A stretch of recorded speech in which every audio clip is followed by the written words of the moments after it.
Welcome to the podcast, where we teach you how to create marketing that pops. Get ready for refreshing conversations with industry experts, trendsetters, and creative minds that'll leave you bubbling with inspiration. Get ready to turn up the volume on your business. Let's get popping.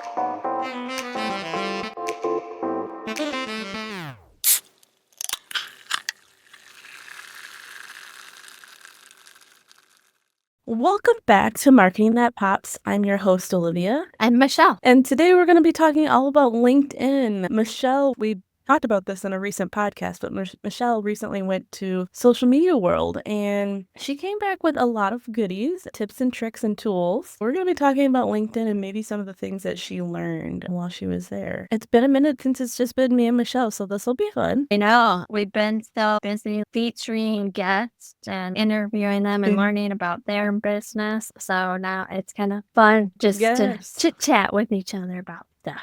Yes, we're back to teaching you guys. Buckle up because we got some stuff. So, Michelle, I have a myth for you. Okay. What do you say to people when they say LinkedIn is just for job seekers and recruiters? What are your thoughts on that? I say that totally inaccurate. I think it can be for job seekers, but it really is more for professionals to be out there and creating that thought leadership and authority so that other business leaders have respect and can develop some type of relationship by communicating with each other. Definitely much more than just a place to search for people.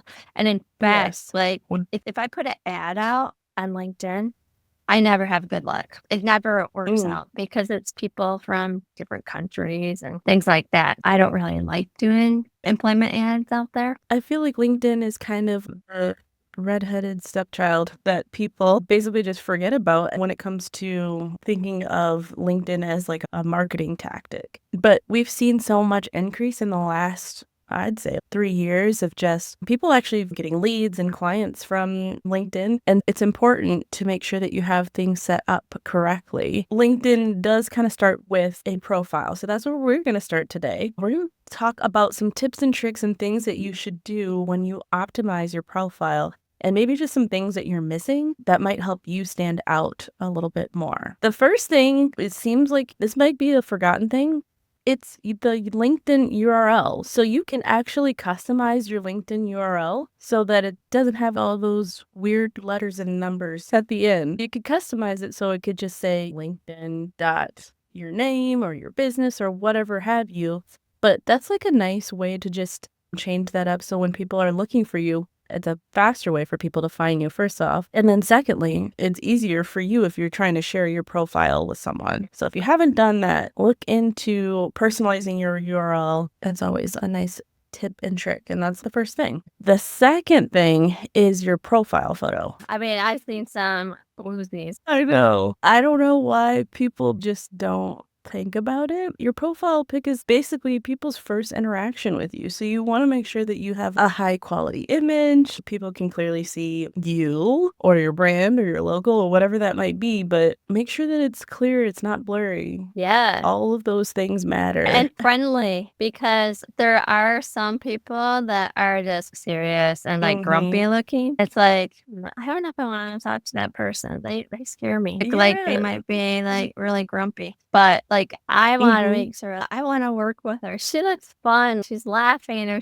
I already like her and I don't even know her. If you get a message from somebody who looks grumpy in your inbox, I'm definitely not clicking on that. Especially with all the spam that could happen. Make sure that you have high quality images, look fun, look inviting, so that people want to click on your picture. The next thing, we're going to just keep rolling down. So we started with the URL. The next thing is your profile picture. And then right next to that is your banner image. I'm going to let Michelle talk about this a little bit. This is prime real estate for really getting your message across and having that personalized CTA and your banner image. So what do you think that people should be doing with that banner image, Okay, Michelle? cool. The other thing I just wanted to talk about for the profile picture is here's something else that I've noticed is that somebody will take a picture where they're in a group and they crop it, but you can still see arms and hands and things like that.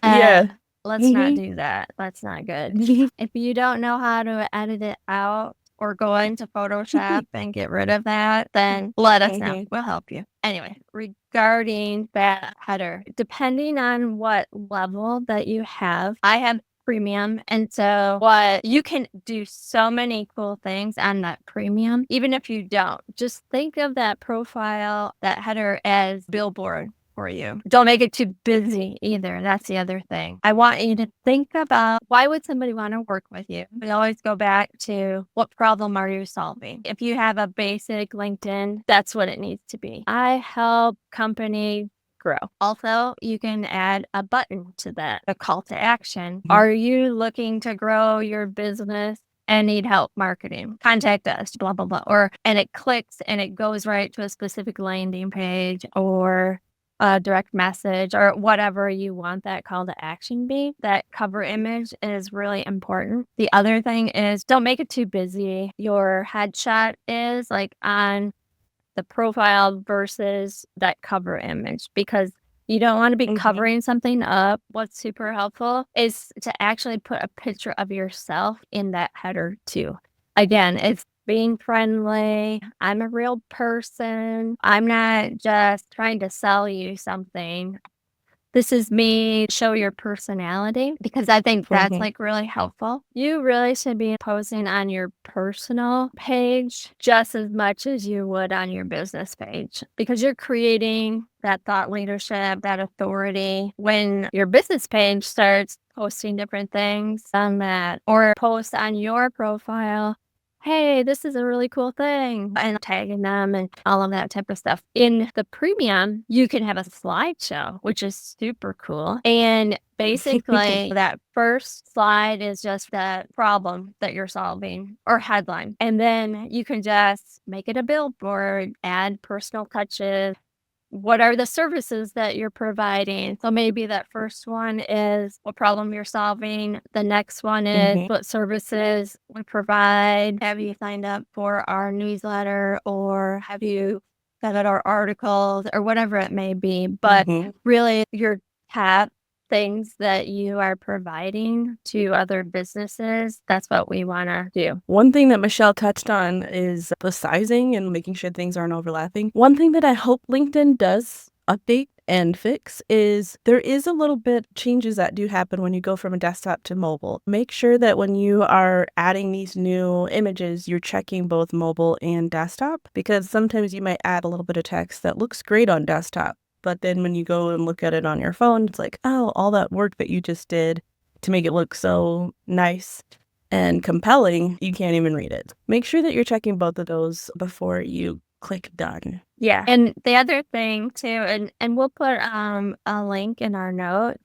but LinkedIn's always changing the dimensions on that cover. We'll put in the latest for you, because what I've also seen is people, maybe they saw it online somewhere. You really have to get it right from LinkedIn, because they're always updating things and changing. Yeah. Also, put your company page on there, your logo, like, as well as not just your stuff. Yes. Moving down the line, so we've got the profile picture, you got your nice headline, maybe you upgraded to premium and you got a nice slider going on. The next thing right underneath that is the headline. So this is really important when you are optimizing your LinkedIn, because having the space, you can put in keywords for people to be able to search you or to find you on LinkedIn. And according to Forbes, these headlines that include these keywords, they get 30% more views. So make sure that the keywords and the words that you're using in this headline really explain the service that you provide, or maybe you are seeking a position or something like that. Make sure that those are all included in those headlines. Yeah. And you can get creative with it too. You don't have to just put your title. I keep changing it because I'm testing things. Does that work for me or not? Do I feel like I'm getting more views and things like that? And with premium, you can see who's viewing your profile, which is kind of cool. But for mine, I have Michelle, and then in parentheses, it says helping businesses grow and generate results. In the descriptive, creative marketing agency, business owner, host, and so forth. if you're wanting, say you do have a podcast, making sure that you're putting all those cool resources that you are supplying. Because if somebody's looking for marketing podcasts, we want to show up for that. Yeah, I think that those are some options that are in the premium, but can you add like the specific skills or services in there, like rich media videos and stuff? I believe you can on the premium option. Oh, But it's yeah, you still, even can if you don't have that, you can yeah, basically make it like a mini website. It's really cool. gone are the days of static resumes. You better update this so you can really stand out. One other thing I was gonna Um, say too is, yeah. like, how many times have you went to somebody's profile and they don't even have a headshot in there? Oh, That's so bad. mhm. Please do not do that. Just put something in there, even if you have to put your logo or something. But you really, it Yeah. really should be your picture. Yeah, because sometimes you're just trying to look people up and try to figure out what their credibility is. And when you can't find them, it's, oh, well, they don't have a LinkedIn. I don't know. It starts to kind of like deteriorate that credibility that people might have or trying to build with you. Yeah.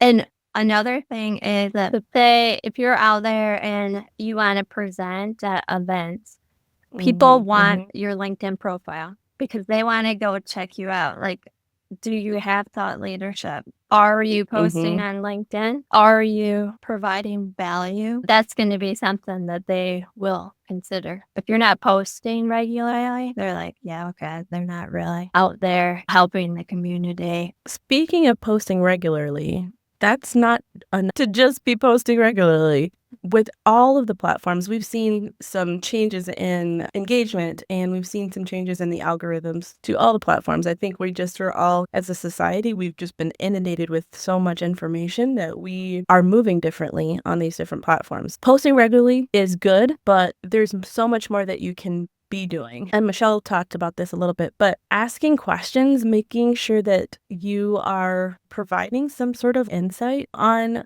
LinkedIn. I feel like it moved from Facebook to LinkedIn, where really those questions and answers, where people are actually having conversations back and forth, that's really on LinkedIn. And so if you're posing those questions and inviting people to your comment section, that's where you're going to get the engagement. I've noticed that when you're just a little bit more human on LinkedIn, that definitely goes a longer way. Whereas before, we were regimented in the thinking of this just has to be so corporate, but people want to see more of that lifestyle on LinkedIn. Yeah, think about it as you're having a conversation with somebody. Mhm. Say you're going through and you're like, man, I don't know if I should do this or that. Put it on LinkedIn. Hey, how you marketing people? What do you think? Like, I'm thinking about doing this and this.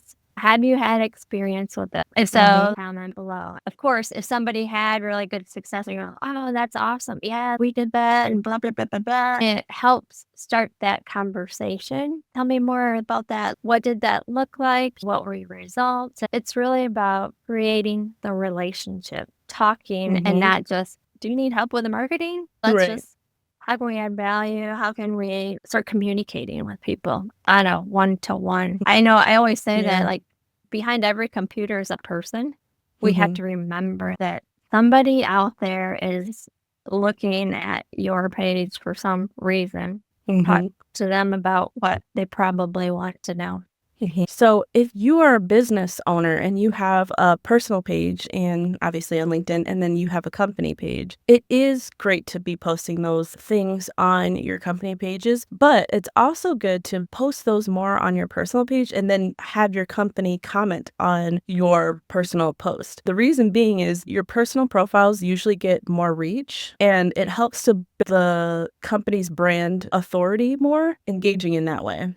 And that way, you can also do more polls and questions and encourage that interaction that way. Yeah. And if you're trying to really grow on LinkedIn, you have to be doing the personal and making sure that you're connected to your business page. But we've seen the growth on my personal page go kind of crazy. Yeah. And it's just because I'm posting more regular. I'm trying to share if my company is doing something, or if, say, a big brand that you follow comments on their stuff, tag them because they're like, oh, wow, who's this person? And it just gives that credibility too. So I would say make sure you're following all of mentors that you look up to as marketing people. So you can up like all the LinkedIn influencers too.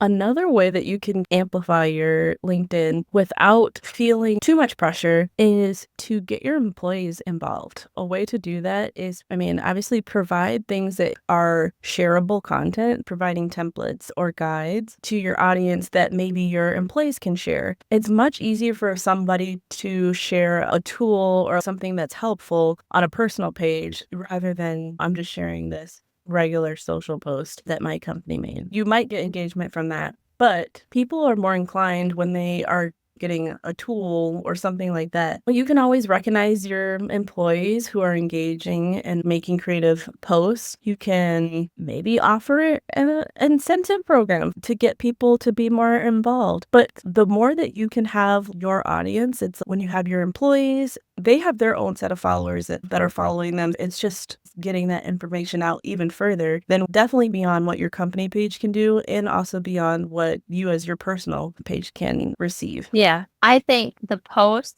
that always get the most attention are employee posts, like birthdays or you're having a potluck and you do a picture of that. And because people want to know behind the scenes, what's it really like there? For example, when we were at MJ BizCon, we were working like crazy, building our booth. And then we got one of those overhead signs that hangs from the ceiling. The guys were installing it. So I was doing a video and took pictures and stuff like that. And that is what got really super good engagement because it was just more exciting and more interesting than boring stuff. Yeah.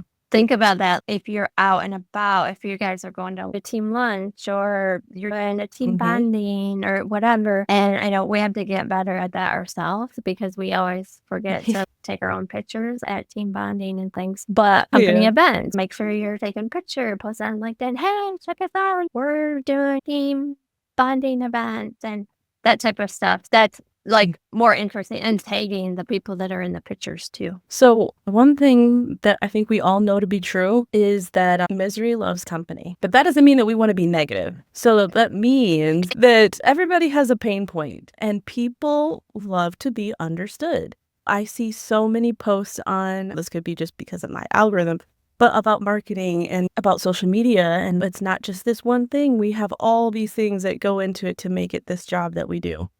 But people like to be seen and they like to be heard. I feel like that's particularly true on LinkedIn because people are ready to jump in the comment section and be like, oh, me too. Yeah. If your business has pain points that you feel other people would resonate with, try to figure out what those might be and find fun ways to make posts about it, and the comments will come. Yeah. Another good idea or trick is if I were to go to a competitor's my business and I read their reviews and they said, I really like this company because they responded to me within 30 minutes. One of the pain points is that they feel that their last marketing agency was not responding fast enough.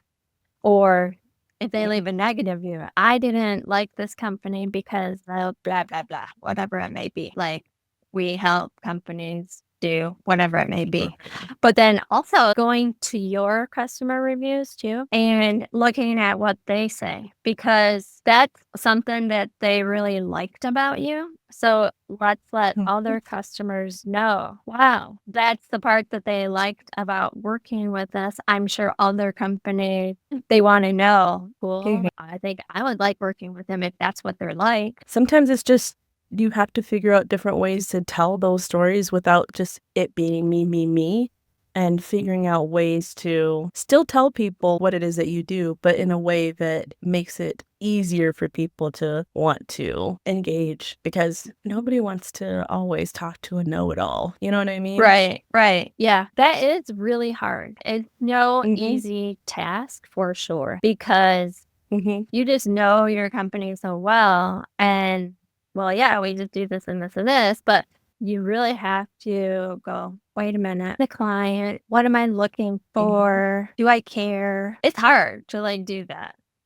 There's no question about that. And especially on your own company, you're really obsessed with your company. So it's, oh, I want it to be just perfect. Yeah. Really like talking to what they want to know. Is that really? You can get OCD about it, and Olivia knows this about me. But you gotta step back too, and sometimes and just let it be. If you go to a website and they're like, "We're so great, we do this, we help these companies, blah blah blah blah blah," and it's all Mhm. about them, you're instantly turned off, right? Did they really do that?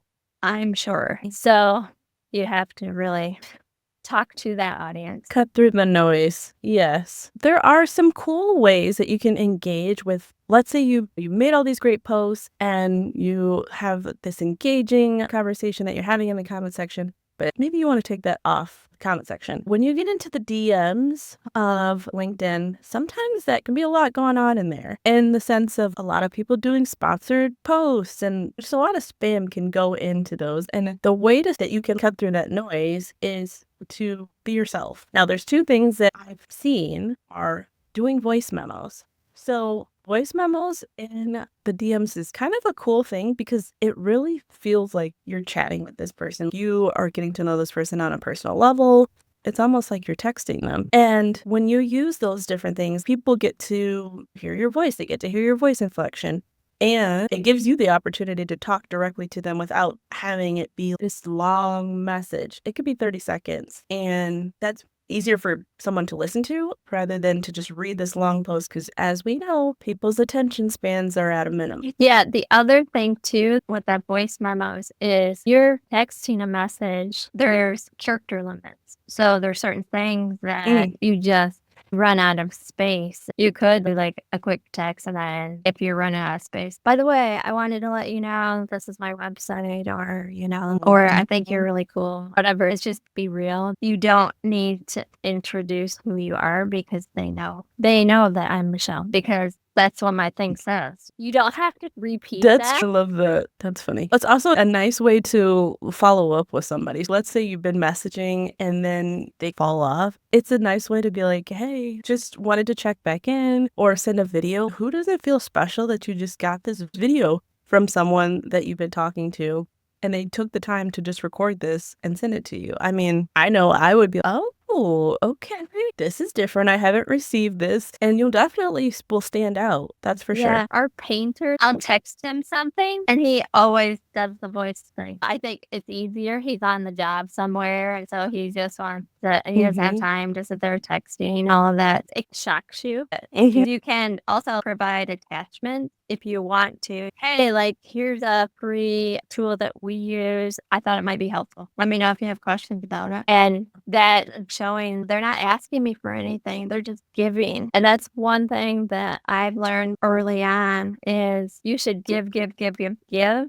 Eventually you're going to get something in return, whether it's, I noticed this on your website that with SEO, this is really important. Here's how you could fix that. People really like that because they're like, oh, try it and see if it works. Oh my God, it worked. That's so cool. Glad that they sent me that. So people remember you when you do that type of. Yes, for sure. Two more points that I want to get to right before we head out for the day. When Michelle was at this social media world, she was listening to Michaela Alexis, and one of her things was this magnet formula. So I wanted to share this with you guys here because I think it's a nice, easy way to think about LinkedIn strategies, which was 1 day later. That means do a light touch point, which is maybe you're just commenting, just an easy way to engage. The next thing would be 1 week later to share something that's relevant. So maybe you saw that they posted something, you share a post or an article, something that's insightful that you think that they might be interested in. And then lastly, if you still haven't had any good engagement, a month later, you could do a personal check-in. So maybe that's when you're sending those voice memo or you're sending the video call after maybe you've had some kind of conversation back and forth and you're wanting to do that personal check-in, because I feel like if you get to that point and you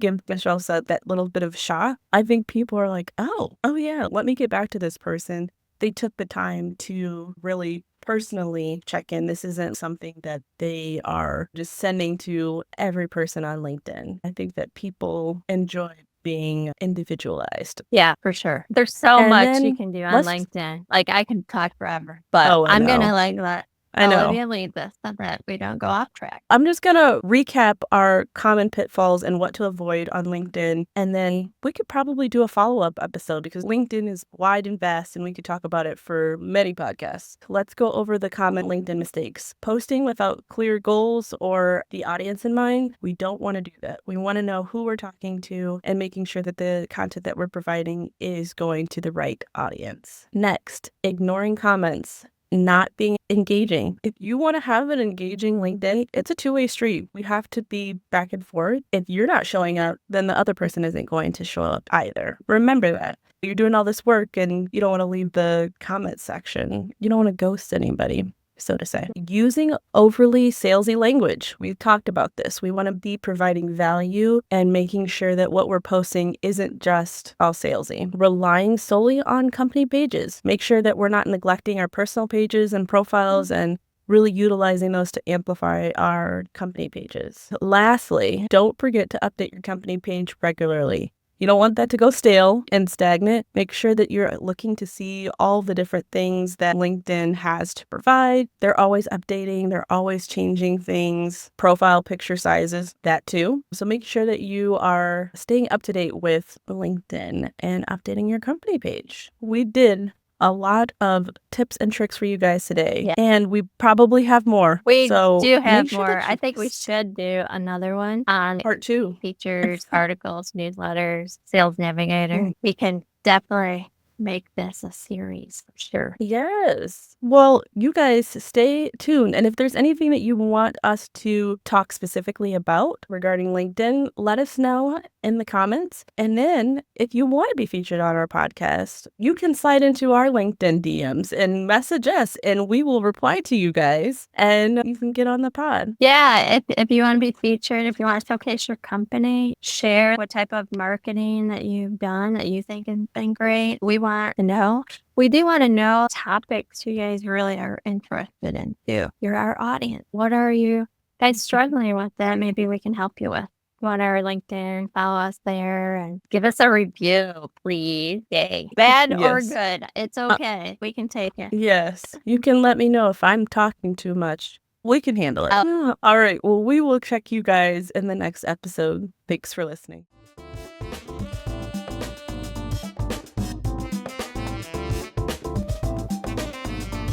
Thanks for listening with us today. Stay tuned for the latest in web marketing and design from ThrivePop. Want to be a pop star? Head over to thrivepop.com/podcast to join our mailing list for episode notifications, sneak peeks, listener feedback, and more.